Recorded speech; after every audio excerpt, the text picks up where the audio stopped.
القطري، من الدوري الكويتي، من الدوري العماني. هذا اول واحد. ثاني شيء تمام، اعطاك المجال انك انت تلعب على راحتك، اصرارك من العمق، وهذا خطا.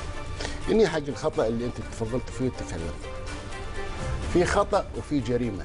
انا اعتبره في خط الدفاع هذا يعتبر جزء من الجريمه، صح. لانك اساوي لا انت اللي طلعتها ولا انت اللي حضنت اللاعب، وبعدين حجزك تمام ولفها وحطها جول. هذه هم نقول مو مشكله.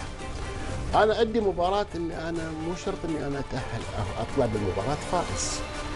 على الاقل الفريق مو قادر يجاري مع الفريق الايراني. انا اعتقد السر الاول هو سر اللياقه البدنيه العاليه لفريق توب اصفهان. فهذا انا اعتبر هذا هو السر. محمد رضا وكاسر حقيقه خذوا ما يريدون من المباراه بهدف معين، وقال لك خلاص انا اسكر منطقه الرياضيه.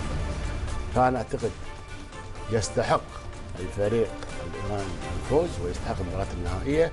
اتمنى الهلال، وكلنا متعاطفين مع الهلال، ولكن اليوم قدم الهلال كل اللي عنده، ما يقدر يجاري لانه يتفوق الفريق الايراني على الهلال، فهو يعتبر هذه حجز الفرق. غلطة الهساوي بهدف كمان. فهذه الحين هذا هو الجول، ولكن هي مو مساله الجول، السر هي اللياقه البدنيه العاليه والتمركز، وفي نفس الوقت الروح القتاليه اللي ظهر فيها الفريق الايراني.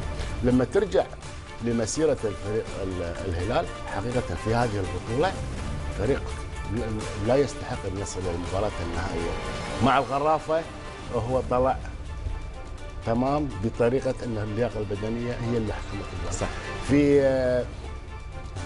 في لما راح في عمليه الذهاب مع الفريق الايراني هم هو خاسر المباراه.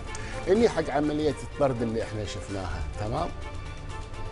هذا لاعب الفريق اليوم الهلال الكوري للاسف لي يونغ يعني حركه غير مسؤوله. يعني الفريق بروحه تكلمنا عن هذه الحالات، تحدثنا قلنا حذاري من الكروت الحمراء يعني الاعصاب فانا قصدي والنرفزه كل حدث. سبحان الله.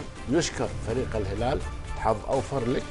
الفريق الايراني يجب ان يشكر على ايش كابتن فيصل؟ على الخروج غير مشرف؟ انا ما اقصد كذي، هذه هي امكانيات المباراه اليوم، ما راح يقدم اكثر من كذي لان الفريق الايراني هو كان الاقوى. خلينا نقول هو اقوى من الفريق الهلالي. يعني انا بدي افهم، نقيسها في مباراه. ابي افهم يا اخي، فهمني ليش تعمل هالحركه يا اخي؟ ليش؟ انا شو السبب؟ اي واحد بالنسبه للاعب الكوري.